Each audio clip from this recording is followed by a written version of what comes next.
The Final Fantasy Wiki Podcast is brought to you by There's a new Merc in town. She's like the best around. She's open for business, so come on down. Yeah! Kiri, the new Merc that doesn't actually do anything.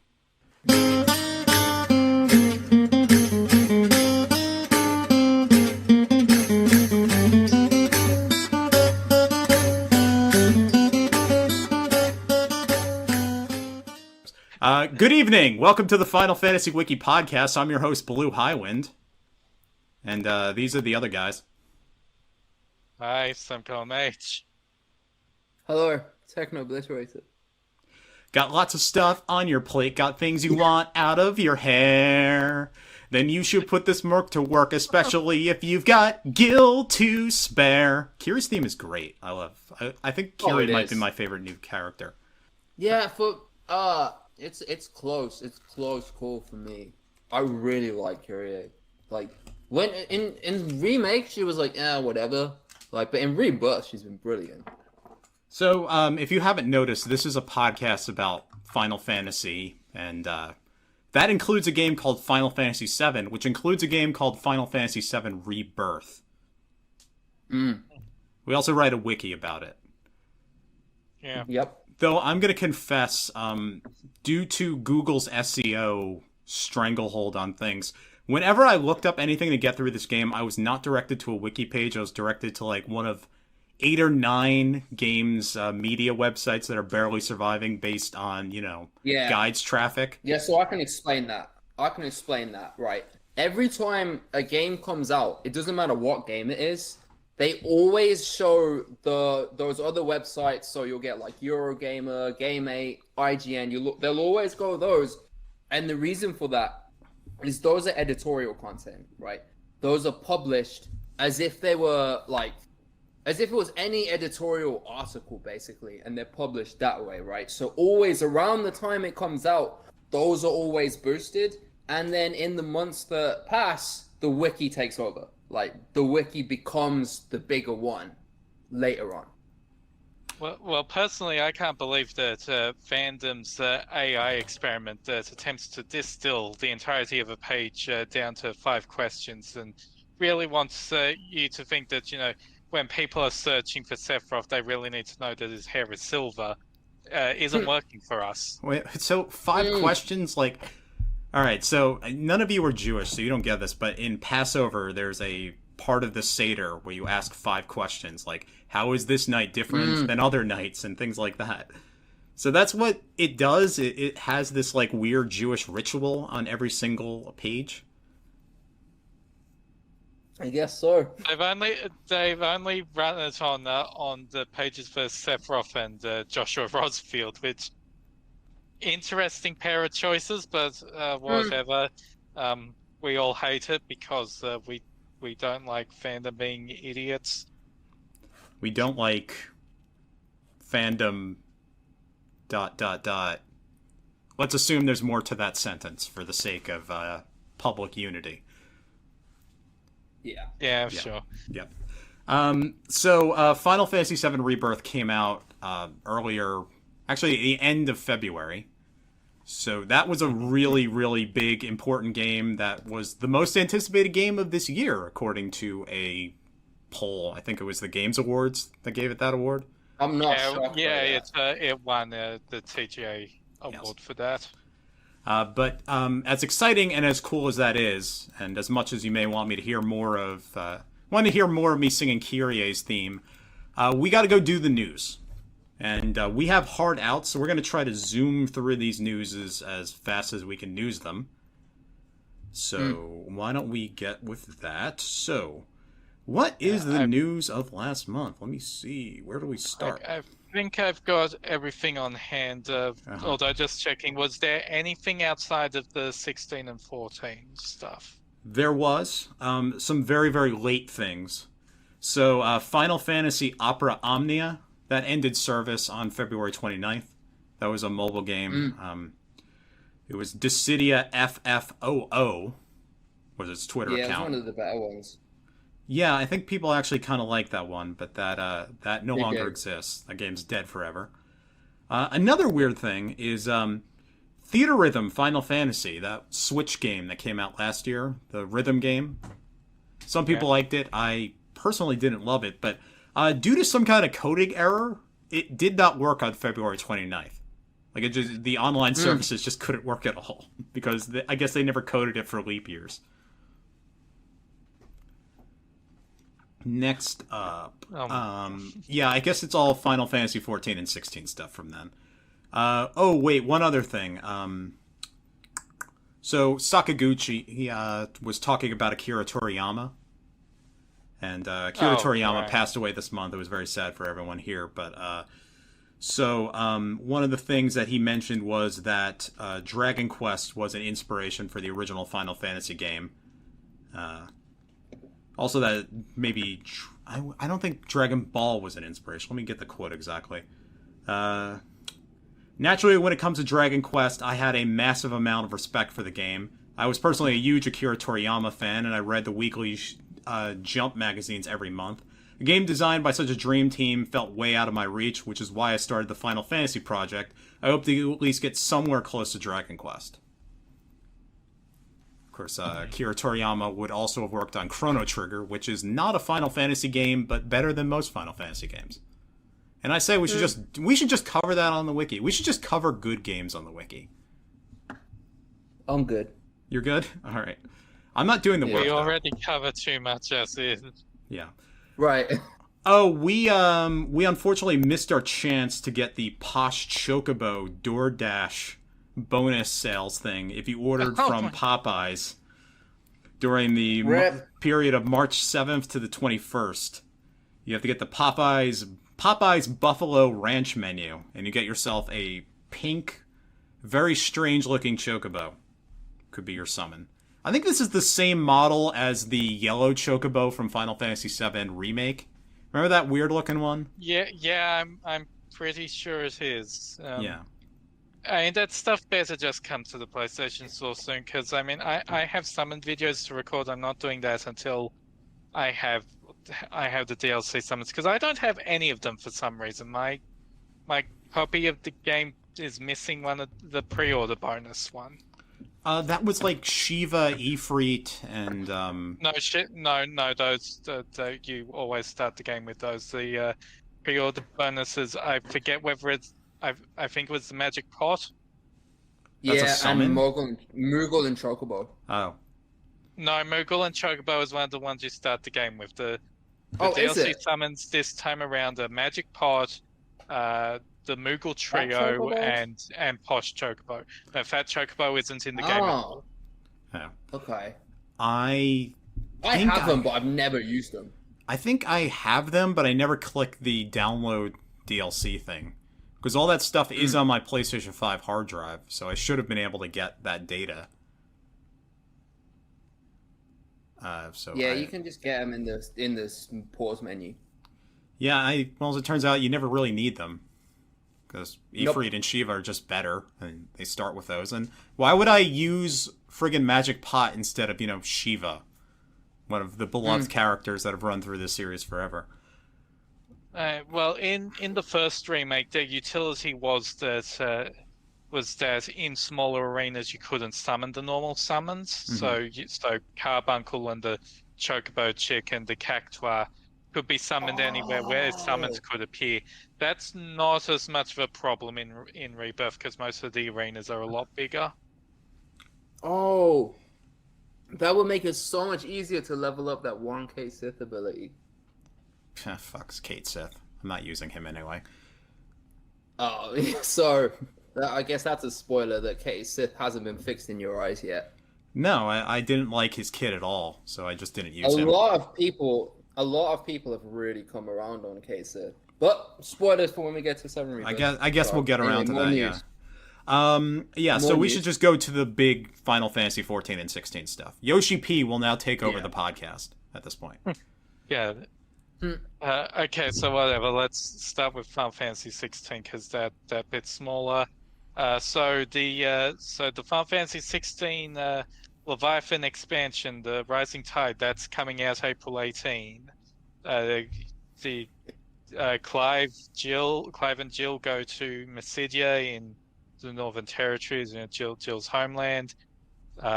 Stuff will happen. There's Tomberries. Clive will get the power of Leviathan, which is basically a fucking gun. They really could have given Clive more base movesets. He basically just has regular Odin and gun now. Oh yeah, Odin's the spear version of him, kinda. Just like it's stored with different timings and is more hitty and stuff. Mm-hmm. But yeah, so yeah, Mysidia is in the Northern Territories. The sky in Mysidia is blue because the developers all got sick of the pink shit. Yeah, the pink shit. They listened to my complaint. They listened to the podcast, I think. Yeah, I could think of another way to fix that involves removing it from the rest of the game. Yeah, you could just not do that. Just make it fucking overcast. Yeah. Also, this DLC looks like it's focused around Jill because they might have listened to the fact that she has no character to speak of and is one of the worst written female characters in the entire series. Yeah, Jill and some new woman are basically having a girls' night out, and Clive is just hanging around for the hell of it. New woman's very tall. Yes. They're on that bandwagon. They'll also be adding a new post-game mode after clearing the thing where there's 20 stages with roguelite progression. Getting S rank on the entire thing in the highest difficulty will unlock a secret bonus boss. There'll also be an extended epilogue to the ending once you've completed both DLCs. You'll be able to warp immediately back to quest givers when completing a side quest. Quests that give stuff for Clive's the wall of collectibles in his base are now marked. It'll be able to save ability sets and just switch them around outside of combat. There will be some buffs, no nerfs. Good. Finally remapping all controls. I remember I had a minor control issue, and I don't remember what it is anymore.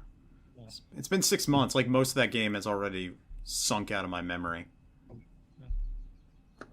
Also, they're re-adding a scene that they left on the cutting room floor that explicitly shows Clive getting his bearer tattoo removed because some film director asked them why there wasn't a scene of that. Do you know which film director that was? No. All right, I'm gonna look that up because I'm curious who that is. Techno, do you have any thoughts on this stuff? No, not really. Did you play Final Fantasy 16 yet? I haven't. My only thoughts are it sounds good, and when I play it, I hope I play it with the DLC. But yeah. And also, they are still working on the PC version. That's not going to be out at the same time as this expansion, but it'll be out eventually. Oh yes, there was a news report about PC optimization is slightly more difficult than I think they're thinking at this point. It's in the stages of optimization, is what the quote is. Yeah, I mean, it shouldn't be too difficult for them because this is the same engine as 14, and 14 runs pretty good on PC. So it is the same. I remember not knowing what engine this game was on. Then, it turned out it was just the Final Fantasy 14 engine. It's basically the white engine in the most long-winded, complicated way. I cannot find who this film director is. I'm trying to figure this out, but. Yeah, I don't know if they ever said who, but... Oh. Well, I'll just say it was David Lynch is the one that requested this. David Lynch, of course, is a man who needs everything to be clearly explained and very linear and logical, and not at all dreamlike or interpretive. Must have a solid foundation of all things. So, SomeColorMage, are you going to play this DLC? Yeah, I'll play it. Okay. Because I'm going to confess I don't think I'm going to. It's not necessarily that I'm, like, hating Final Fantasy 16, but it's like, I don't think I can go back to that game after Final Fantasy VII Rebirth. Like, the difference is just ridiculous how much better one is versus the other, and it would be like, I don't know, after driving a car, you have to go and, I don't know, walk, but both your legs have been ripped off, so you have to, like, hobble on your legs. It's like going from a Mercedes down to a Toyota. No, not even that. It's like you're going from a Mercedes to a car with square wheels. Oh. And every time you move forward, there's a big awful jerk as it goes over the right angle and slams down. And you break your spine eventually, and it's just awful. Maybe it is the case that I do hate Final Fantasy 16. I might be realizing this now. I was trying to be nice. They're aiming for completely different things, and frankly, half of the 7 Rebirth cast cannot pull off anything as stylish as Clive does. So, yeah, the games are very hard to compare. I will say that they're very difficult games to compare. I think Sephiroth and Clive could have like a male breast off. They could have that battle.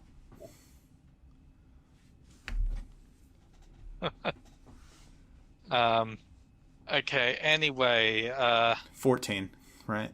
Yeah, Final Fantasy 14. So, Dawn Trail will be coming out a patch on 28th of June for release on July 2.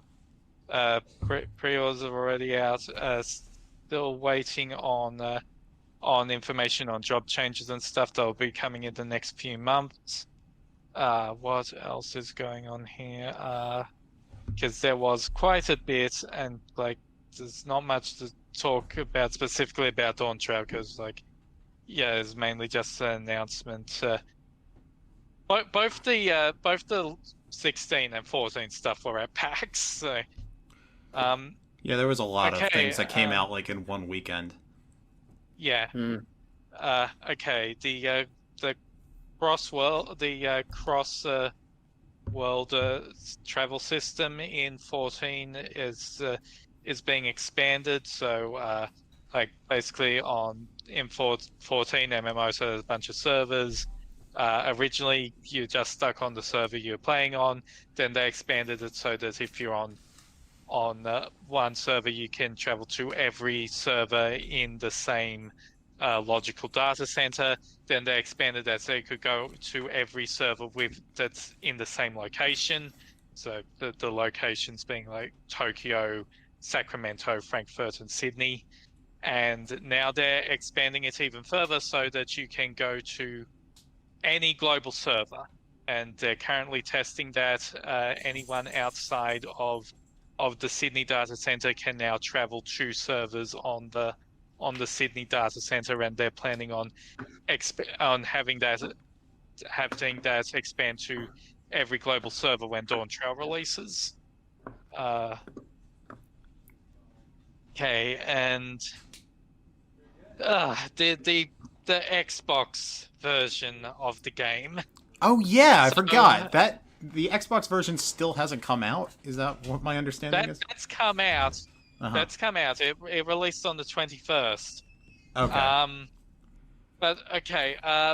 So, all of the consoles, all of the game consoles these days have this online subscription service. So the Nintendo Switch Online and PlayStation Plus, and what used to be Xbox Live and is now called something like fucking Xbox Game Pass Core. Oh god, there's so many different versions of that thing. It's so confusing. Fucking Microsoft. Yeah. But anyway, these are all required for online play, but for at least Sony, I can't remember if Nintendo does it, probably as well. There is an explicit exemption in their rules for this service that if your game can only be played online, you do not have to pay for that subscription service to play the game. So you don't need PlayStation Plus to play Final Fantasy XIV on PlayStation. I did not know that. I thought you had to buy that for every single online service. No, like you do get a bonus for being subscribed to PlayStation Plus on Final Fantasy XIV, but it's not required. Is this new? No, that's been the thing ever since it became a requirement for online, which was like launch of the PS4. Oh my god. I paid for PlayStation Online fucking services for like 2 years when I got into Overwatch. I didn't need to pay for any of that. That was like $200 I probably ended up spending. Yeah. Oh. Xbox Game Pass, on the other hand, no exception. So, in addition to the regular Final Fantasy XIV sub, you've also got to be paying for Game Pass to play the Xbox version of this game. Oh dear. Oh, maybe it's an exception if there's you have to pay for the game to get online. Maybe if it's free to play in theory online, then you do have to pay for PlayStation Online. I don't know the specifics, but I feel like a moron. But of course, pay for the subscription. So on most versions of Final Fantasy XIV, despite Square Enix's online infrastructure still being kind of shit, it's pretty simple. You just go to Square Enix's online services, plug in your debit card details or whatever, and just pay for the thing.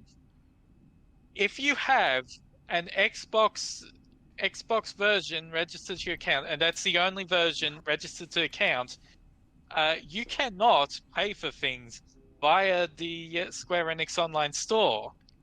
You have to buy store credit for the Square Enix store from the Microsoft store. How is that still a thing? There was a whole epic lawsuit about this, about walled gardens and them trying to break through this. This has to be something that is going to end soon, I think. And because this is the kind of scam that has been going through microtransactions and things, you cannot buy just enough credit for the cheaper subscription options.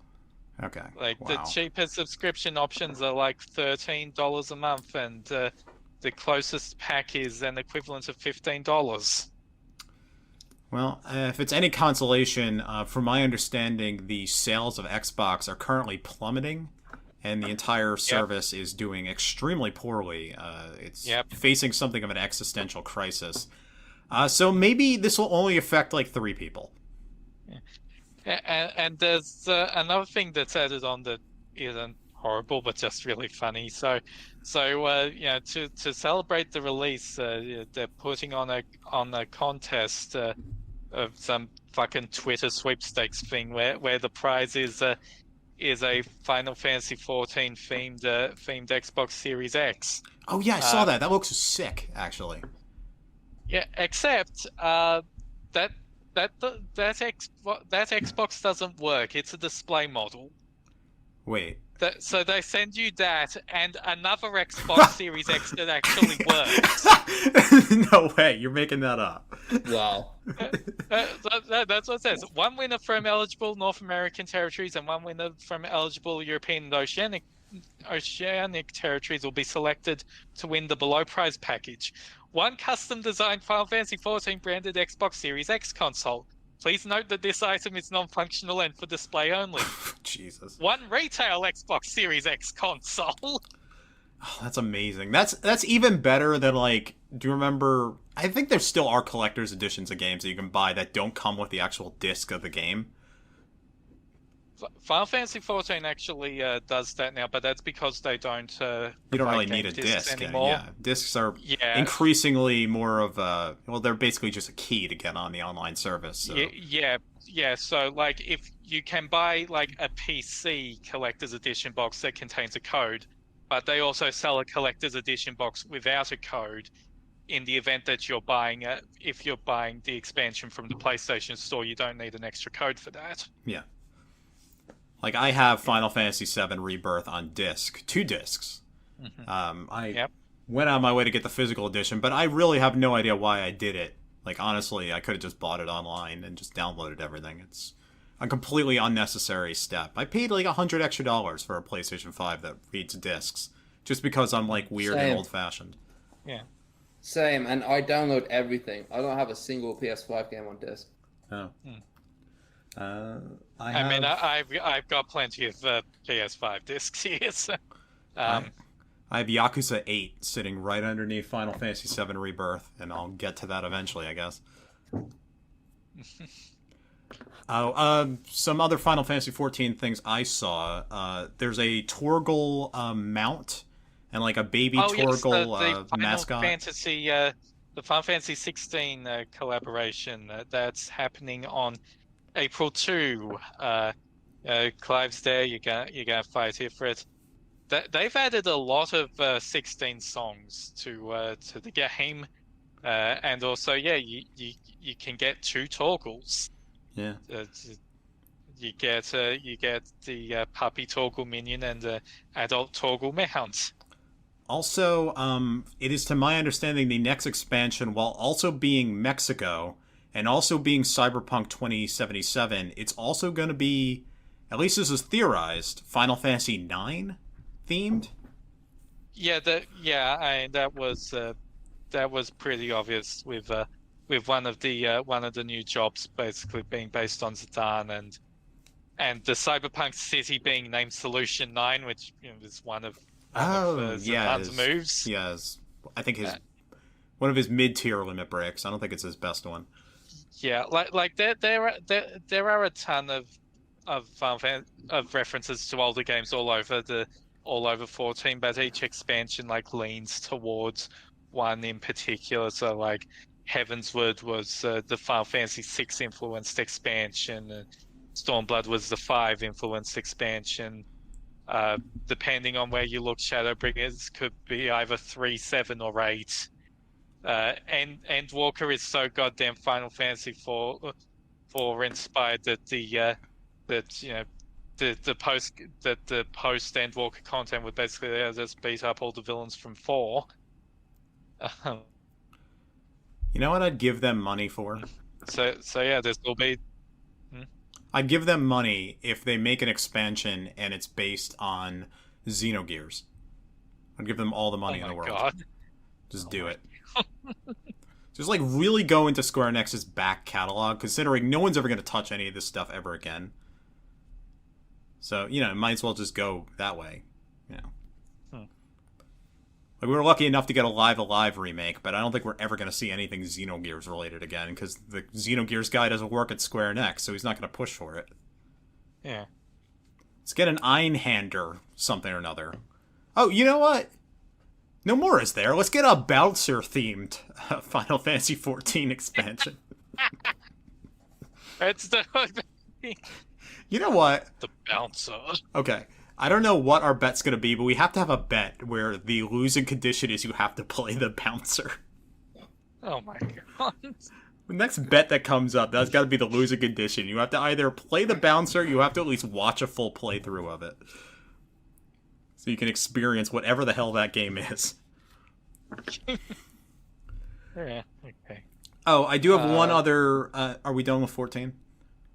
I think that's everything that was important, yeah. Okay. I forgot to mention this with Opera Omnia closing down. This is a very cool story that The Verge reported. There is a fan that spent 3 years, 2 terabytes of hard drive space, and transcribed all 100, I think he saved them all 100 hours of cutscenes. So wow. Dissidia Final Fantasy Opera Omnia does continue to exist. In what a legend. archival way. That could be the other losing thing for a bet. You have to watch all 100 hours of that. Yeah, what was this guy's name that did this? There's some really good moments in it. Like, all I actually know about Opera Omnia's story is there's one scene where Fang and Vanille are very obviously being a couple, and Steiner's also said, "Oh, they must be very good friends." Yeah, there's some really cool good moments in it. Like, there's some cool moments in it because you get to see people interact that you'd otherwise never see interact. Right, but I mean, that aside, like, there's half the cutscenes are like, no, I won't join you. One battle later, oh, just kidding, I'll join you, right? And so it's like some of it's good and some of it's filler. So 100 hours is not worth it. This guy's Twitter handle is @HattickTalk. He's the man that did all this work. Okay. Oh, that guy. Yeah. Okay. Full respect to that man, or whatever they are. Sorry for assuming your gender @HattickTalk person. Anyway, so I think that's all the news, right? We've newsed ourselves out. Looks like. Yep. So now we can finally get to what everyone's been waiting for, and possibly have been fast forwarding on their podcatcher to get to, which is Final Fantasy VII Rebirth. I was gonna do like a swoop or like a boom goes the dynamite or something, but I don't have anything. There's no jokes to be made. We just got to do it. How good is this game? This game, there was a moment playing this game where the thought crossed my mind, and this is a thought that does not come easily to me because I've been playing Final Fantasy games for literally 20 years at this point, that this might be the best Final Fantasy game they've ever made. Now, I don't know I'm the same way. I don't know if it still stands that high. Like, that's a hard place for it to stand, and I'll have to mull this over for years and argue within myself. But it is a damn good video game. I'm the same way, man. Like, this is the first one that's come out, right? As long as I've been... So, I'll be real. I've been a fan since, like, 2011. So, something like that, right? You know, and I went back and played all the old games, right? You know, this is the first one that's come out since then where I've genuinely been like, oh, this is a masterpiece. You know, this is like just a really just... I wouldn't even say that about 7 Remake was that good. 7 Remake was a really good game, but it was extremely flawed. And don't get me wrong, 7 Rebirth is not without its faults, and we'll get to them. But 7 Rebirth is not without its faults, but it's so fucking good. Like, it's a genuine masterpiece, right? It's gonna be hard for it to top 6 or 12 for me, but I think it's up there. If it hasn't topped them, it's up there. It's so good. SomeColorMage? Yeah, like, I think it does top them. Like, I think this is actually just the most fun I've had with the series, period. And that's amazing that they managed to reach that bar. With a goddamn open world game, I don't like open world games that much. Right. And so much of the open world content is like, I could imagine the critic brain of being like, oh, this is just the Ubisoft tower, collect all the little arrows, nonsense crap. It's the most tedious, pointless filler stuff. And I'm like, yeah, but I want to do all of it for some reason. I just want to do all this shit. I don't know why. This is... like, we're on the wiki. We're fucking nerds. So, you know, half of this stuff rewards us with you know, the Chadley's egg mode. Telling us about you know, the history of local wildlife, or you know, you go to the big crystal deposits and you get to get the backstory of this world. Yeah, yes, of course we're raising that shit up. I know, man. Like, oh, it's just like they made the most complete world since Ivalice, easily. It might even be more detailed than Ivalice at this point. It's definitely more detailed than Spira now. Like, it's like, holy fuck. They have been adding... How well everything is thought out. They have been adding a lot of, like, history and backstory to this world that, like, the original game did not have. Like, the moment they started talking about the old Republic that Shinra overthrew, I'm like, oh my god, they're adding history. Right. Here we go. I'm fanboying out right now. Please, add, like, 600 years of nonsense backstory. I'll do it for you. I'll write all the stuff, Square Enix. I'll just write, like... 10,000 words of a document about the history of Final Fantasy VII. Oh, 100%. Yeah. Like, this game is the best reviewed Final Fantasy since 9. And I was, if I might have said this on the last podcast, but I was a little cautious about that. Because I was like, well, I remember when Spider-Man 2 breached the 90s on Metacritic. And then it came out, and there's a lot of people that still prefer Spider-Man 1. No, I don't think you'll find a single person who prefers 7 Remake over 7 Rebirth, right? Like 7 Rebirth is just that good. It's it's the Final Fantasy that they should have made like for the past 10, 15 exactly. years. Right. But and I'm like, better late than never. Yeah. But at least we've got it now. It's like, in some ways, it's the Final Fantasy they've been working towards for the last 15 years. But let me put it to it this way. All right, so I have traditionally been a hater on this podcast and also on like the Let's Plays we used to do. Like, this has just been the role I've played. I basically hated everything past Final Fantasy 12. There have been a few games here or there that I'm like, oh yeah, that one's good. But like, for the most part, I'm just pure hater, always be hating. I remember you being like 70-30 on 7 Remake, if I'm not mistaken. I was kind of cool on it because they did address basically every complaint I had about that game in this one.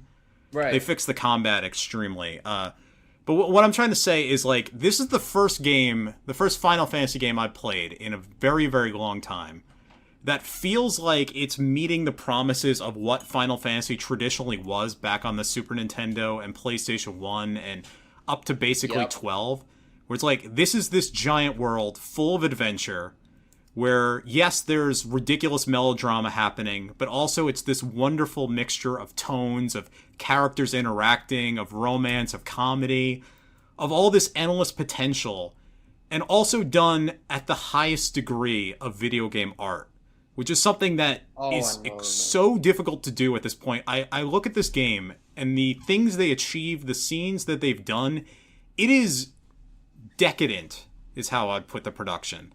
Like, it is something, like, I almost feel guilty that they put this much work into the game, because I'm like, there's no way that this makes logical sense. Like, I hope you guys didn't kill yourself making this game, but also, like, oh my god, you did the thing.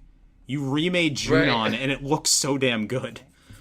Yeah, and they were developing Rebirth and Part 3 in tandem, so yeah, a lot of this work is largely making a game that can withstand basically doing the same open world twice, and even then it hasn't gone all the way, because it's an interview with the director after launch, and he said one of the first things we got to do is we've got to make the world we created compatible with flying around on the Highwind.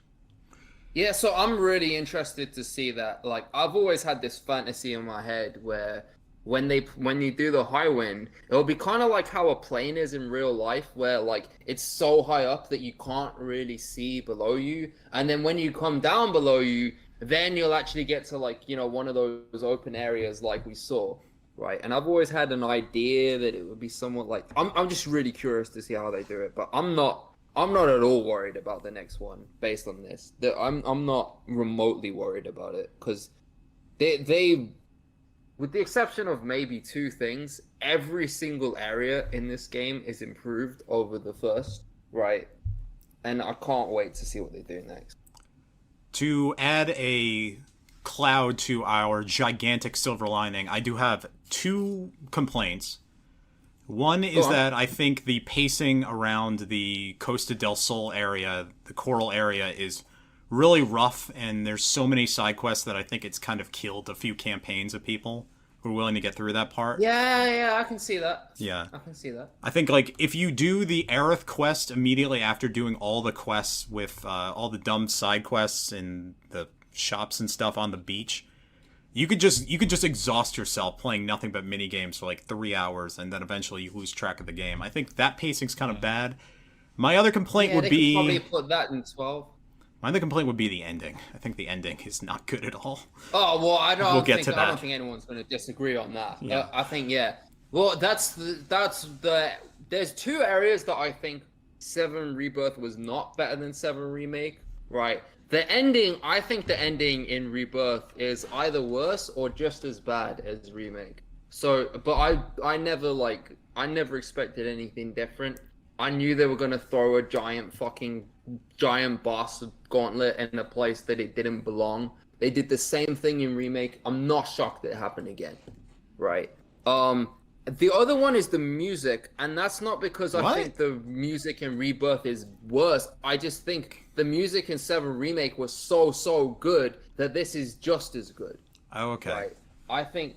I think they're both level, right? Uh-huh. And it's funny because when I was playing through 7 Rebirth, I've beaten the game and I'm on hard mode now, right? Oh, good for I'm you. not done with hard mode yet. Yeah, I'm not done with hard mode, but I'm like most of the way through it, right? And when I originally played it, I was thinking like, oh, they're reusing a lot more tracks than they did in 7 Remake, and you know, well, this is a much longer game than Remake. It's like, that was the first thing, and the second thing was I was realizing like, no, like a lot of it was like updated version. I feel like more. I might be wrong about this, but more of the tracks in Rebirth are remakes of the Uematsu tracks, whereas more of the tracks in Remake were completely new tracks, right? And of the completely new tracks in Rebirth, I love all of them to bits. Like, you know, the Gongaga soundtrack. Fuck you know, that's such a good theme. Stamp theme. The SomeColorMage. SomeColorMage, could you give me the chorus on the stamp theme, please? Oh, it's like, go on, little stamp, or something like that. No, it's bow wow wow, bow wow wow. Oh, that bit. Yeah, that bit. Yeah. Yeah, that one. Kyrie's theme. Also, the fact that it's beautiful rendition battle theme remix. Yeah, they gave a battle theme remix. That's what I mean about this game being so decadent. It's like, all right, here's a dog that shows up in 2 side quests, and they've written it an overworld theme and a battle theme. I know, man. It was like, that was such a good theme. Yeah, but my favorite theme of all. Yes, yeah. Oh, what's your favorite theme of all? It's funny because I feel like I have such conflicted feelings about this whole bit, right? I'm talking about Coral Prison, right? Mm-hmm. And I have such conflicted feelings about it because here's the thing: Barrett was always my second favorite character in the original, right? Which is why I love that he's had such a glow up in 7 Remake and now Rebirth. Like, I love that more people are like discovering how good of a character he was. Because I always, you know, I was always the biggest fan in the world of Tifa and Barrett, and then everyone else around me was like, no, Cloud, Sephiroth, Aerith, they're way better. Vincent. And then now they've had like, yeah, a lot of people love Vincent too. Yeah, but like, I've just loved to see how much those 2 characters have been more appreciated since Remake and Rebirth came out. So I was always going to be very critical of Coral Prison because that was like, that and Cosmo Canyon were my favorite parts of the story in the original, right? So I was always there was basically no way you could have done it where I would have liked it 100% and would have been like happier with it, right? So I have such conflicted feelings because even though in Coral Prison, right, in the original, you get down there and it's this glum, dark, like depressed, moody, like, oh, everyone's down on their luck here and, you know, we feel like we failed. Has Barrett gone and killed a bunch of people? We don't know. Right, yeah. And I missed that wasn't there. But with that said, when fucking Gus shows up, and there's that one theme where like, it sounds too nice, it's only Gus. And then like that theme, I was like, fucking hell, this is so cool. And I'm like, it's so cool, but I wish it wasn't here. Like, I want it in the game. I just don't want it here. I want to be depressed right now. Yeah. Why did I just say I want to be depressed right now? Sometimes you want to be depressed. Like, sometimes heartbreak feels good in a place like this. Yeah, exactly, right? No one gets it's it. Like, it's like, I don't know. It's like, I wish it wasn't here, but I love that it's here anyway. But also, I don't want it to be here. Like, and it's my favorite theme because it's so catchy. And then there's a bunch of battle themes of it when you do the Tifa mission in chapter 12 that takes place there. Oh, I don't think I did that one. Shit. I didn't know there was one there. There was. Okay. It's when what's his face comes back from 7 Remake. Guy who was looking for who Corneo took his wife. Like that guy. Wait, comes back. Or whatever. What? Who are you? Corneo's wife? No. Corneo took his fiance. What's his name? Wait. Oh, this is Corneo's like silver-haired Riku-looking blackie guy. Yeah. Oh yeah, he wasn't in this game. You're right. I completely forgot about him. Yeah, he's in only in one. Yeah, he's in one of the late game side quests. Okay. He's only in one quest, and it's the Tifa quest. Yeah. Oh, by the way, Yeah. I found out that whole arena there. Yeah, it takes place in like the pit. Yep. You know, when you go down the pit. Uh-huh. And Yeah, in the original game. Yes, it's there. That Yeah, you and could in go the down there. In the original game, you could go down there, but you can fight this enemy that's not supposed to be there because it's like a test. It's called Test Zero. Yep. It's an enemy that's not supposed to be there. They left it in. It was like a bug or whatever, right? And the developers said, "We're gonna make a whole arena based on that, just for an excuse for you to be able to fight a monster that we're gonna call Test Zero." It's like. Yeah. These developers, they clearly love the game. It's the exact same type of enemy that Test Zero was in the Japanese version. Like, Yeah, because I think it? Test Zero was a like in pyramid English, in the English Yeah, version. in English they replaced all the test enemies with pyramids, but yeah, in Japanese, Test Zero was one of the dogs. Oh, that's so cool, man. By the way, speaking of the original, I have to mention this because this is very important to me. They renamed Mr. Koltz, and I'm really mad about that. I know his name's Gus now, but Mr. Koltz was a name I loved. I loved that his name was Mr. Koltz. Oh, yeah. Yeah. That being said, about like Test Zero, in this game where they have, slavishly recreated tons of enemies, even the most obscure references, that the Malosaurus, which is what they've retranslated heavy tank to, 0 out of 10. Oh, is that in the game? Where is my fucking Triceratops with tank tread? Yeah, he's not in. Yeah. He's not in yet. No, he is in the game. It's the Malosaurus, but they just use like the kind of jewel horn design for him. Oh, that's... What? Yeah. Oh, bullshit. Yeah. Bullshit. Maybe, you know what, they still have one more game to make. Maybe that's where he's going to be. They do. That's true. Yeah, so the music was like just as good as 7 Remake, in my opinion. Some would argue better. And I actually thought it was better. Yeah. That's fair. That's completely fair to say it's better. Like, I'm really happy with the music regardless. So, let's go through. Oh, speaking of music, go through different topics. Go on. One thing I gotta say about music. What's wild about this game is like just what I mean about like extravagance in music. I have to gush about this again because they go to like such ridiculous lengths with how many tracks are on this OST. There's things you hear one time, and it's like, why did you do this? Yep. There's a full choral version of Rufus's March that you hear once, and it's not even during the parade part. It's during the scene before the parade. And then there's a choral version of, I think, Aerith's theme that shows up during the ending sequence, where people are like singing, there's lyrics, like Latin lyrics or something. And you only hear it for like one part of the whole thing when you're fighting, well, spoilers, I guess. It's not, I don't know, you're fighting nonsense is the best way to put it. Yeah, and also they have gold saucer remixes for every character's theme, right? Depending on who accompanies you. So there are themes that you might not even hear. In fact, you'll only hear one of those 5 themes. Oh yeah, wow. Depending on who accompanies you. Yeah. But I love the Tifa one because it's so cool. It's like the ding ding ding ding ding. I love that shit. Okay, so you've brought up one of the I have a semi-organized in this point where I have specific conversation points we have to get to. And since you've already brushed up against it, we have to talk about the business. The very important business. Which is, who did we get in the Gold Saucer date? I got Tifa twice. Okay. I got Tifa twice. I wasn't specifically trying for anyone, so I ended up with Aerith. Okay. Oh, nice. Did you get a kiss at the end, though? I did. No, the kiss is just for Tifa. Like only Tifa. Okay. Like even if you get intimate with anyone else, it's only Tifa that gets a kiss. You could get intimate, but no kissing on the lips, except for Tifa.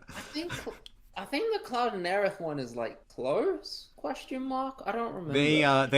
I've watched all these scenes. They hold hands very, very heavily. It's lewd. It's lewd as hell. Yeah.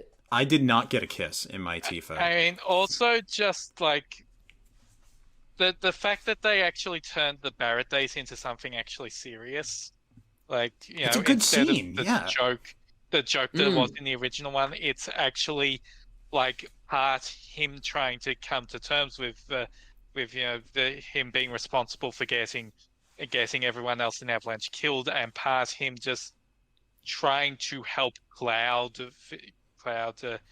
possibly like just get with one of well, I guess probably Tifa, but just help Cloud, just give him some solid dating advice. And then also, like, there's the Red 13 date, which is good. The Yuffie one is good. The Tifa and Aerith ones, I mean, yes, they're changing context a bit, but they're already pretty good. Well, so with the Tifa one, the Kate Sif one is incredible. Oh yeah, that one's funny as fuck. Well, that you end up with Tifa... all the various hanger-on characters. Kate Sif ropes Sid and Vincent into helping, and then like in the Sky Wheel, Vincent falls asleep while Kate Sif and Sid start arguing about whether or not this was a good idea. So with the Tifa one, it's interesting, right? So with Tifa in the original, what happens is she spends the whole time basically saying, "Hey, Cloud, I want to say something to you." Aerith would be able to say it, but I can't. I don't know what to say, right? And there's two interpretations of that. The one interpretation is the obvious one, which is she's trying to say, "Cloud, I love you. Let's go have babies together," right? And the other interpretation is that really what she's going for? Well, whatever. Like the other interpretation is she's trying to say, "Cloud, you're not the real Cloud, and the thing you said in Calm was a load of bullshit, and like, it doesn't align with my memories," right? So there's two interpretations of that, but what they did nicely in the Gold Saucer in 7 Rebirth was they include both interpretations, right? So they include both of them as two different correct ones, because they mention the thing about Zack, right? They do mention that in the Tifa date. And then they have them kiss at the end. So it's like they're saying there's no ambiguity this time. Both are correct, which I think is really, really interesting. Yeah. I also do kind of like that Cloud is actually, I mean, he does definitely get a lot worse afterwards, but there is signs that Cloud is starting to chip away at like his mental problems, because like, at the beginning, they kind of lay it on thick that Tifa knows that Cloud's interpretation of events is wrong, and but later on, Cloud starts thinking, "Wait, Zack had to have been there. Maybe he's that guy that I thought died," and like he's still wrong, but Tifa is just trying to gently massage him towards the truth. Yeah, I do really like what they did with that. Right. Cloud's development during this game, it's both positive and negative. Though at that point we're definitely going into spoilers element. Yeah, it just makes it so much more heartbreaking towards the end where I mean, we'll talk about the ending further, but he gets even worse than he was ever in the original game. So it's really cool. So another thing I'll say is like Aerith's date was much the same as Tifa's, where in the original Aerith's date the whole thing was, "I want to find the real you," which is another hint of, "Hey, Cloud, you're not the real Cloud," or you are the real Cloud, but you've got some Zack in you, right? And again, they do both interpretations for the Aerith one. They have, they get like quite intimate together, but they also have Aerith, kind of hinting at, the Zack thing. But yeah, I really like how they did it. So here's one annoying piece of discourse about the original game.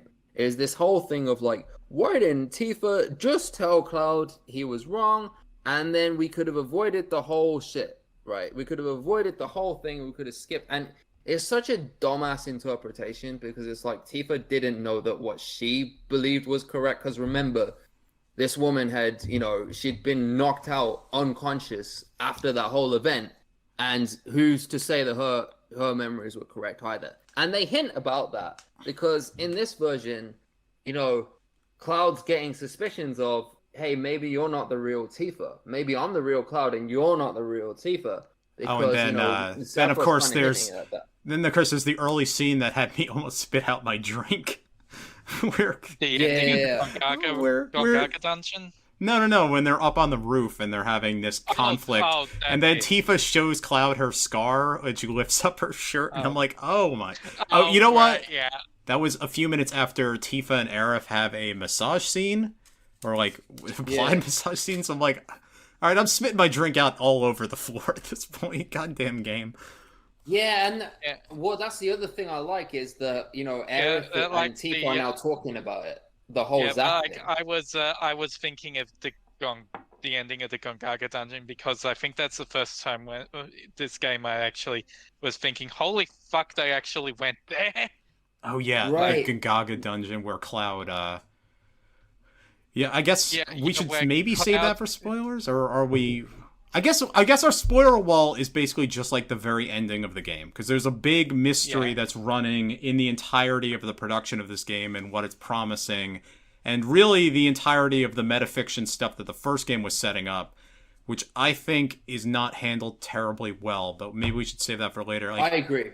Yeah. Along the way, we can talk about the scene. So, there's this... depending on how long this takes, we might need to leave it for next week or something. Yes. But I'll say regarding that, the Gongaga scene was the first point in the game where I realized, how much I was glad the Whispers weren't in this time, right? But then they come back with a vengeance, don't they ever? Right. It's like... in they're in the Gongaga scene already. They're flying all around in that location. Yeah. So in 7 Remake, there's several scenes where you look at them and it's like the Whispers are kind of saying, no, we have to correct the course so it does the correct thing. And I'm just like, oh, fuck off, right?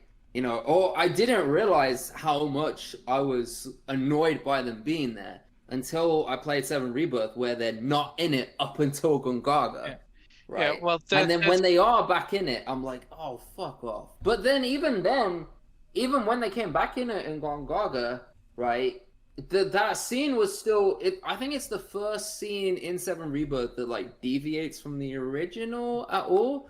And it's still just a really, really good sequence. I really enjoyed the Gongaga dungeon. It was not at all like the original, but when you think about it, the original visit to Gongaga is literally fuck all happens. It's literally just that joke scene with the Turks, and then they meet Zack's parents. And now there's an optional Gongaga Turks is a real fight, place. I think, in there.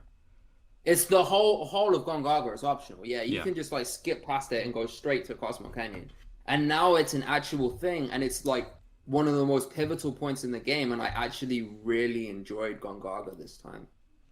I'm gonna say Cloud fully Sephiroth out killing the Shinra soldiers is an all-timer great scene. Oh, it really so says good. how distinct these characters are, that Cloud's movements immediately just, oh my god, that's Sephiroth right there. Yeah, that's Right. fucking incredible. Gongaga has excellent story scenes. It's the fucking worst to navigate, but it's got... There's just a lot of brilliant stuff in there. Oh yeah, it's also graphically the most beautiful place in the game. Okay, this is kind of another thing I was talking about, conversation points or whatever, but I already said what I think is one of my favorite moments, but do you have a favorite moment in this entire game, or a favorite fight you want to go and highlight? Who's going first? Well, favorite fight for me falls too far into spoiler territory, but just thinking about story moments that I particularly enjoyed. There's that bit in Junon where you're walking around and you see Rude go into a bar. Oh yeah, the bald people Oh bar. yeah. And then you follow it in and everyone's bald. And I think Rude calls it... I think the way Rude says mobhead, I think he just called us a slur.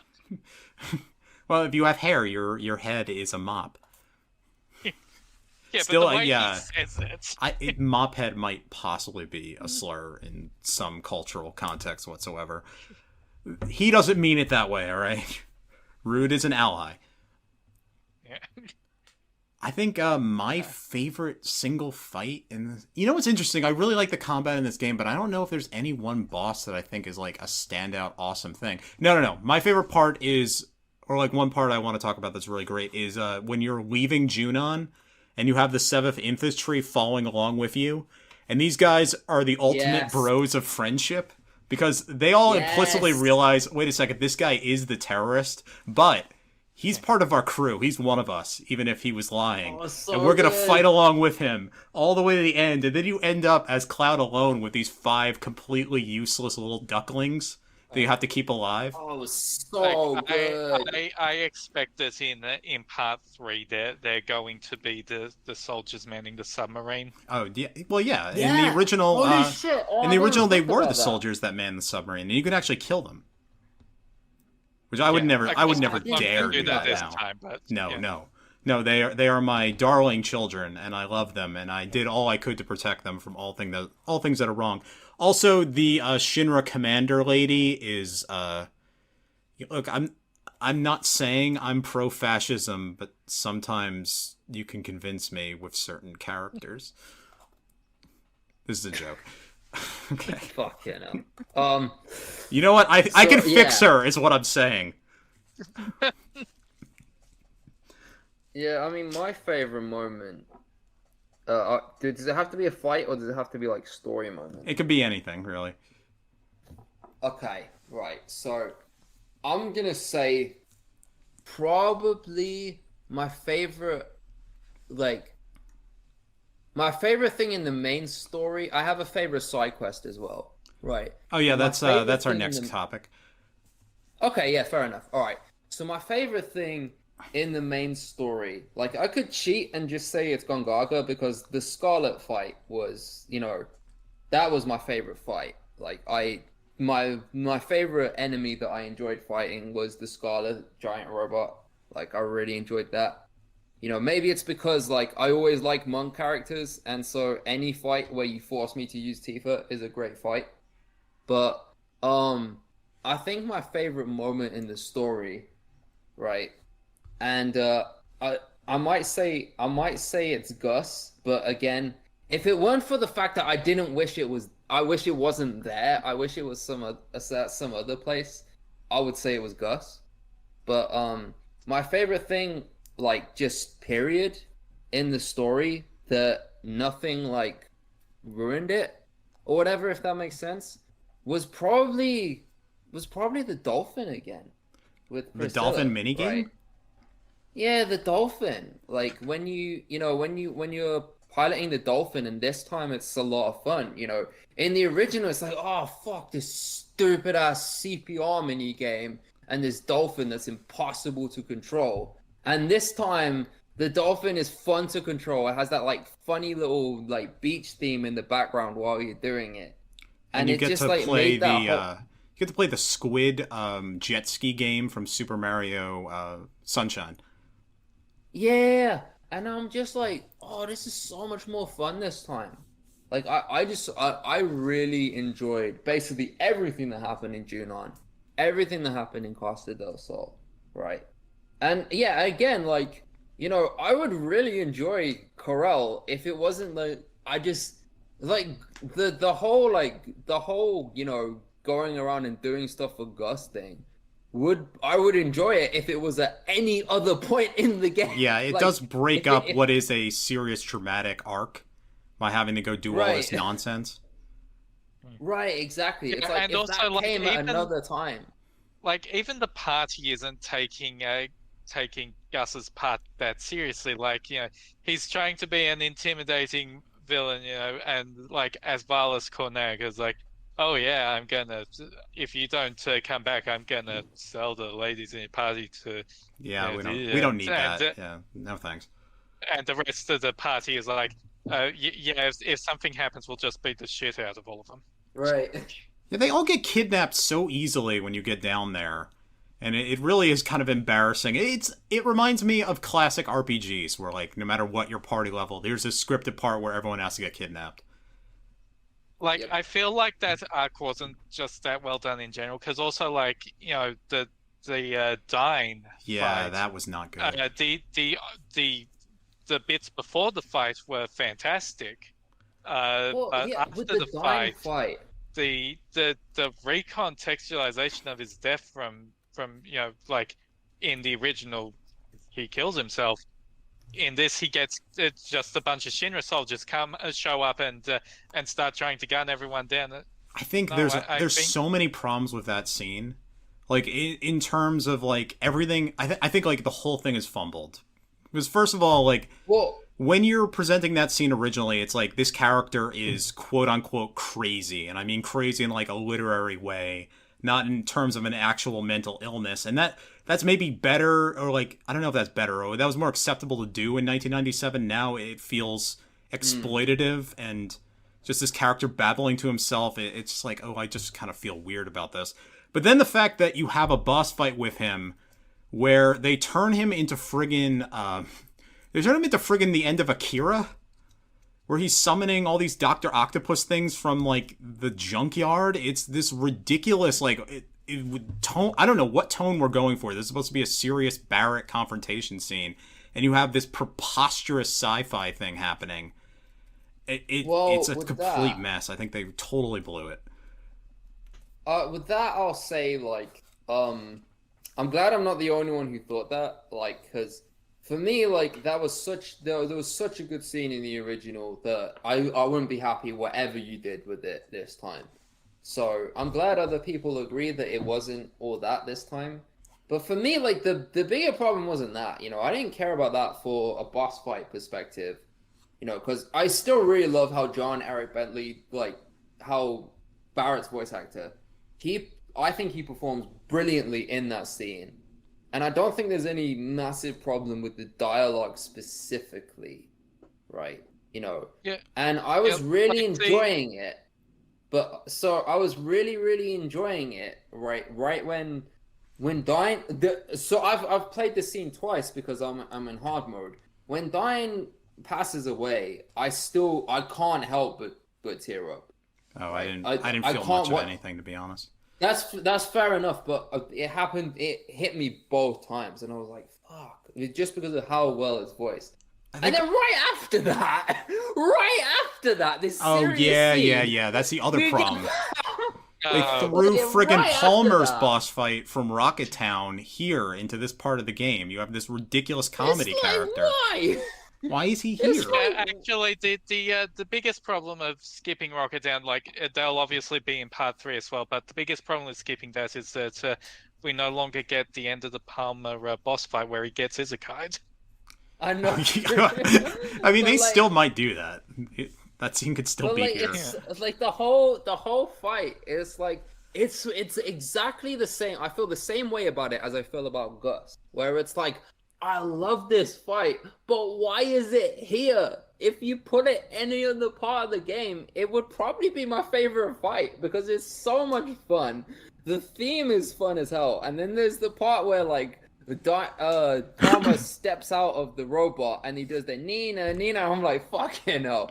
And I was like, hell, you could just give the moment more time to breathe. Like instead of going straight into it, you could have him attack Coral Prism for some reason. Yeah, exactly. Or do more to establish his character instead of just having him be this guy that spouts nonsense, I also think like cinematography, like the way that they shoot this scene and actually many of the sad scenes that are recreated from the PlayStation 1, I don't think they did a great job of it because like the way the PlayStation 1 does it is it's just one shot, which is how a lot of them are done. It's long takes, but it really lands because there's no music. It's just the wind blowing, and they're in the foreground. There's a long distance away, and here they're like, they're cutting back and forth, and like this doesn't really land. The Red 13 sad scene doesn't land. The sad scene is a mess. I didn't think so. Yeah, that's fair. I think there's nothing wrong with that opinion. Like, Yeah, but the the scene we can't talk about yet, that they didn't quite get that one right either. But there is one particular super sad scene that did actually make me cry, which is like, you know what I'm talking about probably. That's also for spoilers, I guess. Or you know what? Maybe that's early before spoilers. There's a Aerith flashback scene where you play as her as a child in Midgar, and she's trying to find help for her dying mom, and it's like, oh yeah, that did it for me. Let's make the spoiler cut off specifically chapter 14. Chapter 13 is fine, and that bit towards the end of chapter 13, even if I think that dungeon was dragging way too long, I did think that the flashback sequences were well done. Yeah, they can do melodrama really well. It's like you have a really, I guess it's almost an impossible task of recreating the great sad scenes of the PlayStation 1, even with all the hardware and voice acting and technology and everything they have here. It's like you just can't quite do it again perfectly. You never can. Yeah, no, that's I feel much the same way. Like again, you know, with the Palmer fight, like it's just it's one of those where like if it was any other place, it would probably be my favorite fight in the game. But no, I don't agree that Palmer wasn't set up, or like when I first played it, it seemed completely random. But then when you go back and then you see some of the scenes that set it up, I'm like, oh, okay. Again, I wish it wasn't here, but at least they did it. But let's move on to our another, or do you have another thought on this? The Red 13 one. Oh yeah. I decided the one with the Red 13 one. Yeah. Okay. So with that one, like Red 13 was my least favorite character in the original because I didn't hate him, I didn't dislike him. I just felt like he had absolutely zero personality. And the only time he had personality was in the Cosmo Canyon section, and then he may as well be gone from the rest of the story after that, right? And that is absolutely not the case this time. This time, Red 13 has a lot to do. He's a huge character, and I came to really enjoy him for the most part. But when his voice completely changes when they get to Cosmo Canyon, I don't know. I prefer the wise. I like the wise voice too, actually. I prefer that one a little bit. I mean, I was fine with the voice change, and it's also like a really great touch that after you've cleared that chapter, all the side quests involving Red 13 change. Like if you do a side quest after that, not only does he have his teenager voice. Anyone who refers to Red 13 by name, that line's redubbed. They call him the Nanaki. Yeah, that's interesting. Yeah. I don't know why they didn't like do that on a system level. They still call him Red 13, where the entire party's calling him Nanaki, and I think you should just rename him. I'm half expecting Part 3 to do that. Yeah. Yeah, and to be clear, they actually do that in the original Final Fantasy VII. Where after Cosmo Canyon, all his dialogue changes. It's just that in the English version, like, the dialogue changes aren't really meaningful. Like, except for one line. There's only one line that's a meaningful change. Yeah, it's basically impossible to evaluate those in the English PlayStation version because, it's not just Nanaki they completely fuck up the reveal that Reeve is Kate Sif because what happens is that you see a meeting room and he accidentally says a line in Kate Sif's accent, but Kate Sif doesn't have an accent in the English PlayStation version. Yeah. Oh really? I didn't know that. The original translation is most of the reason why the story is exceedingly confusing in the PlayStation 1 version. And I guess they're trying to recreate that level of exceeding confusion with the ending, which we'll have to have a whole conversation about. Yeah, so on that subject, the Kate Sif reveal here was honestly probably a lot better. I mean, that scene is actually funny as hell, where like they cut to Reeve in his office and he's humming Kate Sif's theme while he edits the wanted posters. Oh yeah. Yeah. Well, on that subject, right? Like when they got to Nibelheim.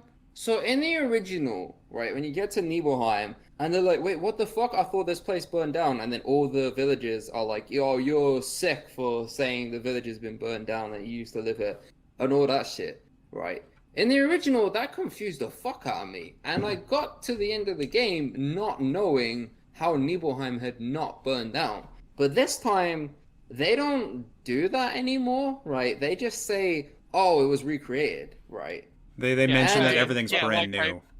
They rebuilt it in the original as well, but this time they've clearly stated like it's not even like in the original they pretended it never happened. In this, they're explicitly, oh, it got burnt down for reasons that we're not going to talk about. You know, there was fiends or something. It certainly wasn't a certain first-class soldier losing his shit. But Right. yeah, we bought the town, rebuilt it, and now it's a medical facility. Well, it's also like, you know, what I found out was that you can actually, in the original, you can find a letter somewhere that says the town was recreated. So it's not like some reveal that is like lost to the player at any point. It's just that they're making it like more obvious this time because they knew that in the original it was kind of like a mind fuck that like isn't really paid off that well if you're not going out and looking for every single item in the village. So no, I actually was when I first found it, I found it in World Intel, right? You know, there's a World Intel thing that says, oh, by the way, Nibelheim was rebuilt, and I was like, oh, for fuck's sake, that's gonna that's gonna destroy the reveal for any new player because they're gonna read this before they get there. And then I got there, and then they revealed it immediately. I was like, oh, okay, never mind. Like the main difference is that you know, people outside of the party in 7 pretend that the burning down never happened, and Rebirth, they're just completely open that Shinra rebuilt this town. They just don't go into why. Yeah, there could be a kind of cool, surreal quality that they've sort of lost, but it does make, I guess it makes more sense at this point that they wouldn't even try to hide something like that. Let's move on to... Yes? Well, I was gonna say I have a topic that I want to get to, but I felt like you wanted to get to your topic first. Well, so yeah, I have a few other topics that I've written down. What was your favorite side quest in this game that you've done? Sweet. Okay. My favorite, right? So those who are long-time listeners of the podcast, I don't know how many of them you are. My number one request for the 7 Remake Part 2 has always been put Gambits in the game. And guess what? No. I hate they this. put them in the game, No. but like in a completely different place.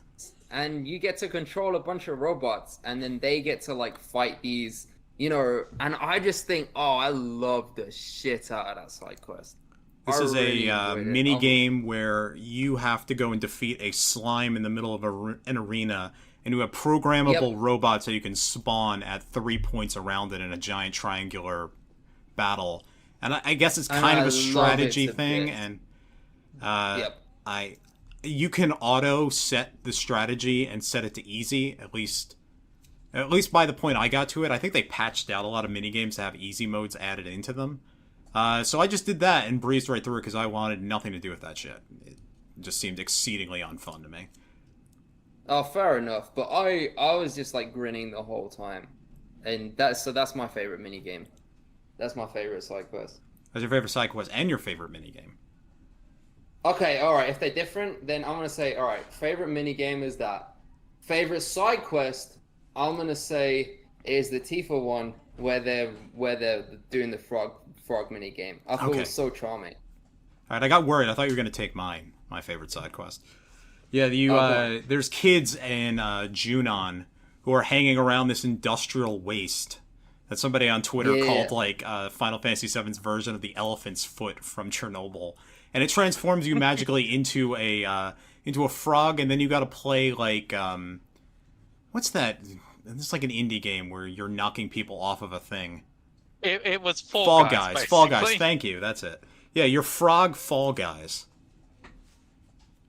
Also, every character has their own unique frog character model, including Red 13. They already had that, yeah. Yeah, I like that the new characters they added have them too. I guess there must be one for Kate Sith, though I never got to see it. Same, yeah. I never used Kate Sith, even though I like him now. I do. Never liked him. Never That's will. fair. I don't like his kit at all. I don't understand what the hell they're even going for. Okay, so I was You talking about... basically boost your crit rate as much as possible, and then do insane damage luck-based. because Kate Sif is actually the second strongest attacker in both physical and magical. What, really? I'm not shocked. Yeah. I hate this. I hate these choices. My favorite my favorite side quest is, this is a late game one. It is in Nibelheim, where you team up with Tifa and a lady from a Disney movie that sings songs. Yes. And you have to go find Yes. Fluffy, Tifa's white cat from... Yeah. I don't think she's I even love in that the one. original game. She might just be like from one of the novellas or something. No, she's from before Crisis. Okay, yeah. So you find the kitty, and she's had kittens, and you have to go protect them from killer bees, of all things. And then, Yep. then Oh, at the I end love of that one. this, Tifa gets to play piano. She gets to play Aerith's theme on the piano, which is one of my favorite minigames, though not my favorite. And the entire town joins in to have an orchestra section, and all the kittens are just sitting around bopping to the music. And it is an all-timer great video game moment. Oh, it's great. I love that minigame too. That side quest, I should say. So, favorite minigame? Oh, mine's Queen's Blade. I mean, we could have a whole podcast on Queen's Blade. It has to be Queen's Blood, yeah. Oh, sorry, that's not Queen. God damn it! I didn't even mean to do it as a joke. I mean Queen's Blood. Queen's Blade Yeah, is an ecchi anime that I may have watched too much of. No, Queen's Blood is the great card game that's in this game. I did not enjoy it until I got into it.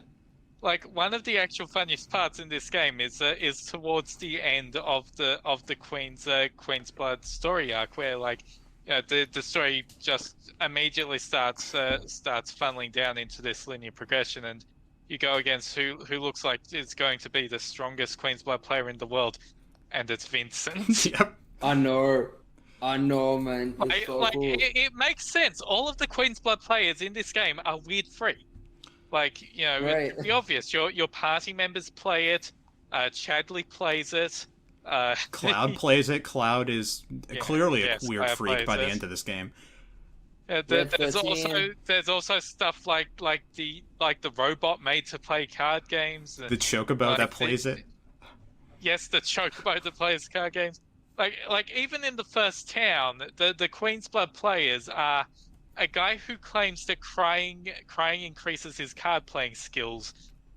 This woman who has holed herself up in a cardboard box fort. Oh yeah, she gets so this- mad when you knock over her Yeah. nonsense Havoc physics engine box fort. And this little girl ventriloquist dummy, which was the first time that the translation of this game gave me a complete fucking sucker punch when you defeat her, and she said, sometimes you just gotta take the L. The translation of this game has sucker punched me several times, by the way. The death of Kate Sif #1, so that it manages to transform from maybe a somber moment to absolutely hilarious when Kate Sif starts talking about skipping leg day. Yeah. Kate Sith has got some big thighs, though. SomeColorMage, what was your favorite side quest? As a quest, it's probably the cat one you brought up. Oh, I'm sorry, I took it. Writing wise, the Red 13 chicken quest What? No. is absolutely god awful to play. Fuck but that fucking shit. I did not finish that. The payoff is fucking hilarious. Oh yeah. This is... We gave poor Red an existential crisis. One thing we do need to say, I don't know if we made this clear, but just the fact that we have favorite side quests at all, versus in Final Fantasy 16 where all the side quests were terrible. All the side quests in this game are roughly... They're all tied to a character in some way. So you get to learn something about the party and something about the world. They are all decent, at least, mini stories, which is what a great side quest should be in a video game, versus just waste my fucking time going to an area and fighting two things. And, structurally, that's what a lot of this stuff is, but they add so much flavor and color and just weird people and Yakuza-esque strangeness. There's a lot of diversity and wonder here. Side quests in the series have kind of sucked since 12, to be honest. Actually, I did just think of another good good side quest. It's the one where Barrett is trying to help that children's author that he likes. Yeah. And so they go around Gone Gaga with Red 13 and take photos of him doing poses that are trying to encompass certain emotions and such. Oh, I didn't get to this. Oh yeah, one. that Dang. one was cool too. So side quests in the series have kind of sucked since 12, to be honest. Like, they've just not been very fun, and they've been mostly like time wasting. So like 7 Remake was exactly the same way. There's not a single person who would say the side quests in 7 Remake were good. 15, the side quests in that game were not good. Like, I haven't played 16, so I can't comment. But this is the first game they've done in a long time where we've actually been like, oh, fuck yes, let's do the side quests, right? And they have this whole, affection mechanics thing, right? Which is this is the first page I've written, right? On, you can, like, get a max relationship score with every character, and there's so much that goes into it. Like, in the original, it's just a hidden mechanic, and it's based on dialogue choices, and the dialogue can give points to the different ones, and sometimes it doesn't make sense. Like, why does it make sense that when I say we gotta help Tifa, that Aerith gets +3, whereas when I say we gotta help Aerith with Tifa, that's -3? Like, I had that anyway. with this. I had that with this game too, where I had a conversation with Aerith in Nibelheim, where we're talking about creeping on Tifa through her window, and she asks if you did that as a boy, and you're like, well, I'm saying you as Cloud. I'm like, yes, I did. Because I'm like, oh, I want to max my affection with Tifa, and I want to tell Aerith, no, I'm not terribly interested. Instead, I got an entire, like, I went all the way up to blue with Aerith, which meant I couldn't do any of her side quests anymore until after the dating thing. Yeah, that's 3 stars. That gives you 3 stars with Aerith. It's a weird choice, that one. But they have this whole like affection mechanics thing. And it's a really, really good system, and I really like it, which makes me almost disappointed that the only thing it affects is the gold saucer dates, right? Because I feel like they could do this really cool thing like Mass Effect 2 does with the loyalty missions, where it actually like affects the ending based on how much loyalty you have with a certain party member. They can it affects whether they survive in the end or not. And I really think they could do something like that with Final Fantasy VII Revengeance or whatever. Revenge, that's a good one. Yeah. I mean, we're running out of names for it. Like, it can't be Reunion because that's a Crisis Core remake. We can't use Reloaded because if they ever remake Dirge of Cerberus, they have to call it that. Yep. Revolution. No, that's the other Matrix sequel. Recoded. Nope. Wait, that's a Kingdom Hearts game. Remodeled. Remodeled? Final Fantasy VII Remodeled. Final Fantasy VII. Maybe they'll try to do something clever with it because, this goes into our spoiler cutoff for this podcast because we're not going to be able to discuss the ending in time. We've got 10 minutes before I have to leave. We have a hard out, so let's get to... but Rebirth actually makes a lot of sense considering something that happens during that final chapter. Recurrence. That's what I'm going to go with. Mm.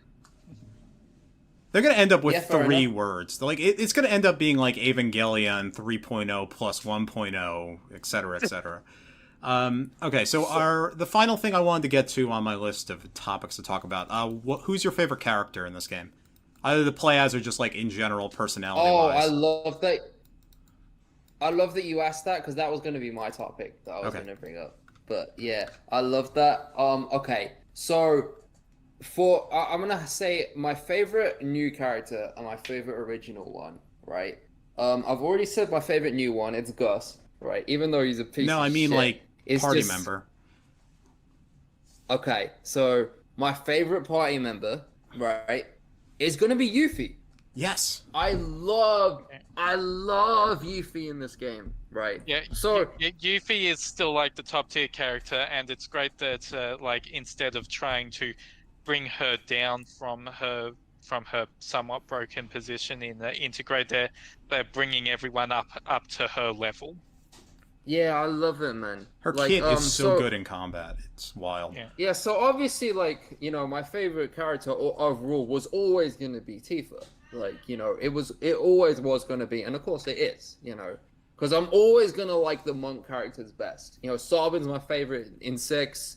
I'm always gonna like that character the best. But the one who surprised me the most for most improved over 7, and the one I enjoyed using the most, the one I enjoyed being around the most, the one who like just made me happy every single scene she was in, Yuffie was just phenomenal in this game, and her voice acting was great.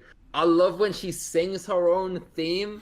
Like she sings the Chocobo theme too. She sings the Chocobo theme, like. Yeah. Oh, so she's the one who I maxed second after Tifa, because I love Yuffie. Also, the voice acting is so good and really helps sell her as like the shitty little teen she is.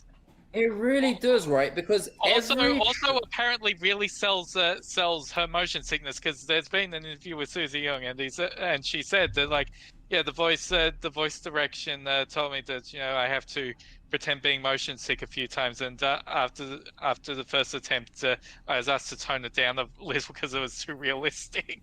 Yeah, she threw up like in the that's voice. Funny. The throw up noises she made were too good. So it's like, Yuffie in this one, like in the original, like she was, I couldn't stand Yuffie in the original, and I never included her in my party.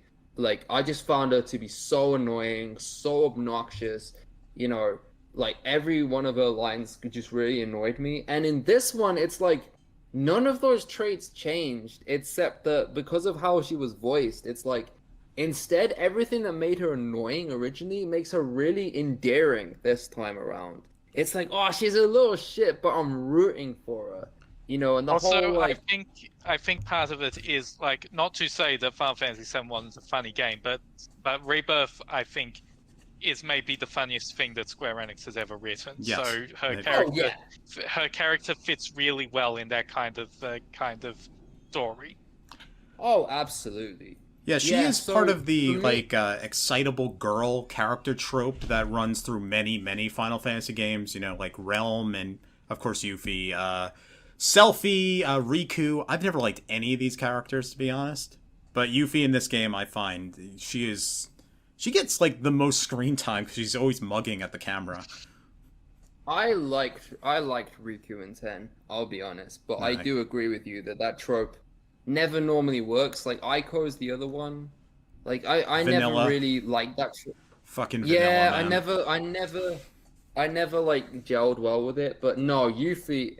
So, Yuffie is going to be my favorite in terms of, like, most improved from the original. I also feel... So, I've said earlier, Red 13, I think, was massively improved from the original. I like him now. I know you'll disagree with this, but I much prefer Kate Sith now. I think he was written a lot better this time. But, like, so Yuffie has become easily my second favorite, right? She's ahead of Barrett now, which is crazy, right? So my top 5 is going to be Tifa, Yuffie, Barrett, Aerith, Cloud. And that's insane. That's insane that Yuffie is so high up there. Because she just made me so happy every single scene she was in. Right? So I'm going to be praising her through, like, and her voice acting, like, forever now. Because, Tifa was great, but she was as good as she was in 7 Remake for me. Barrett, he was great, and I feel like maybe it was hurt a little bit by the fact that, like, they did kind of fumble that scene, the dying scene, a little bit, but I still felt all like his other scenes brilliant. Are so good. Like, as a character, he is the voice of reason in this party. He is the one that's willing to speak up about Cloud's sphere issues. Absolutely. He is also the most ardent leftist, and I love the fact that when he hears that there was a revolution in Wutai, he's like, hell yeah, revolutions, let's go. Yeah. Oh, yeah, I love that. That's also stuff that we're going to have a lot to say on the part 2 of this podcast, but Wutai, there's a lot going on there. If for something that was skipped over for this game. And Aerith, again, she was just as good as she was in 7 Remake for me. Like, iconic. There's one change to her. Yeah, there's one change where they said like she doesn't know the future anymore, which and when that came in, I was like, oh, okay. You know, I was like, I was curious to see if we would learn more about that, but I guess we don't, right? And Yeah, this but I'm could be for still next really- time. Like, yeah, Yeah, that's yeah. a next time thing, but they do definitely provide a logical explanation for that one. Agreed. Yeah. So yeah, I think like Yuffie most improved, and Tifa favorite overall. So sorry, someone else. I've talked too much. Someone else favorite character. Yeah, so I'm gonna say, like, I think every character is greatly improved over the original or even remake, both as having character moments and also in gameplay. Yep. Everyone feels really good to play. So, like, when I say Yuffie is my favorite character to play as, that's still like not much over most other things. Similarly, when I say that Red 13 is my least favorite character to play, that's still not by much. It's just that I really do not gel with his block heavy play style. Yeah, that's my yeah. problem with Cloud too, is that in this game, like, you can hit block, and yes, it gives you ATB, but you could also dodge, and dodge means no damage at all, which is just Yeah, clearly and also better. You block at the right time. I have also dodged so much more in Rebirth than I have in Remake because Well, it of actually works. because of Cloud's moveset, because that is how Cloud switches to aerial combat in this game. He has to dodge. And Oh yeah, him and Yuffie both get a ranged attack after you dodge. yeah, but with Yuffie it doesn't matter that much because she still has the throw catch from Remake. Yeah. Oh yep. And yeah, like, it's hard to like draw a line.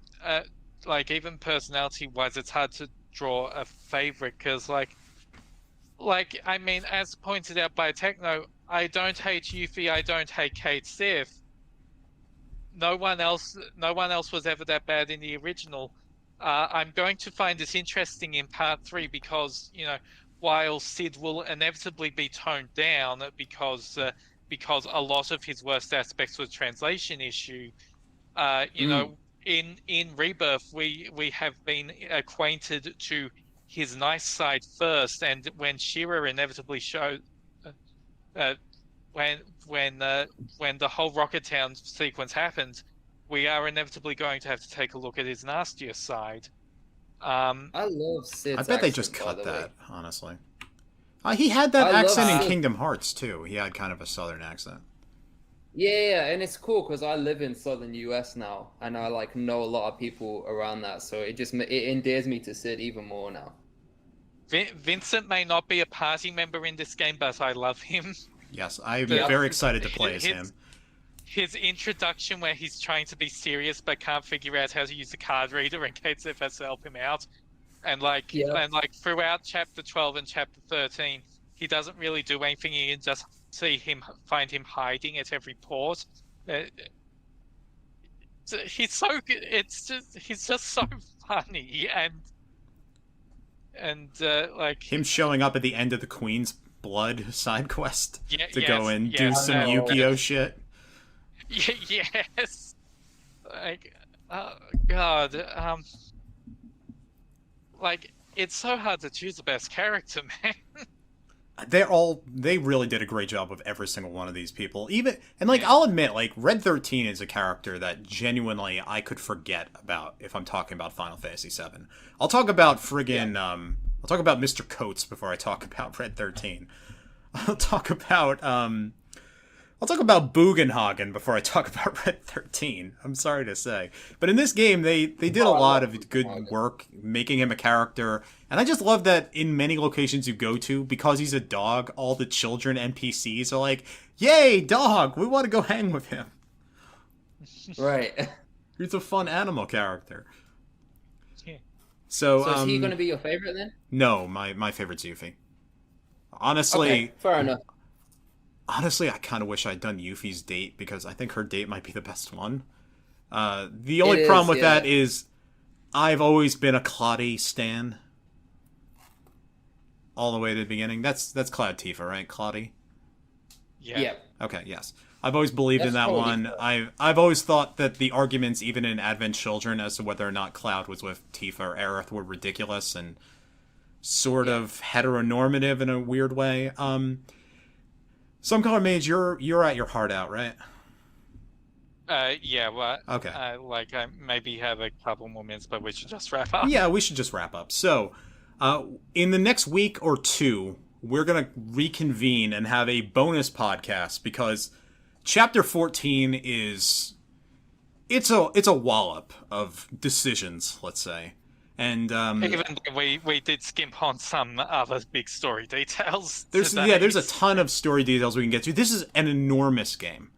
Like we could do podcasts about this for I think the rest of the year. And it's not even just talking about the ending. I want to talk about where I think future chapters are going. Yes, I have a lot of ideas. I have some cursed lines that I must speak out loud and make Blue hate me for saying. Oh, Yeah. Uh-oh. I want to talk Cosmo Canyon as well because I have thoughts on that.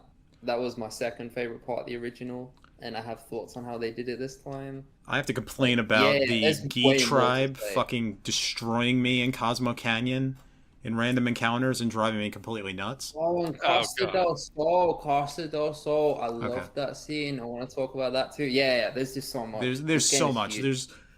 We really needed like a 6-hour podcast. So we will reconvene in the next week or two to have Final Fantasy VII 2. Final Fantasy VII 2 is how this is going to be. So, in the meantime, this has been the Final Fantasy Wiki Podcast. We're the official podcast of the Final Fantasy Wiki. I am your host and producer and other things. My name is BlueHighwind. The podcast music is La Montaña de los Jovenes Caballeros, which is the Mount Koltz music from Final Fantasy VI. And that's off the OC remix Balance of Ruin. XPRTNovice made that music.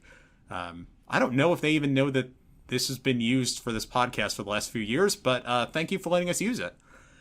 Anyway, I'm feeling very excited and chipper, and I'm so glad that everyone loved this game. Like, I have a ton of energy right now, but I say this at the end of every podcast, so I'm going to say it this time too.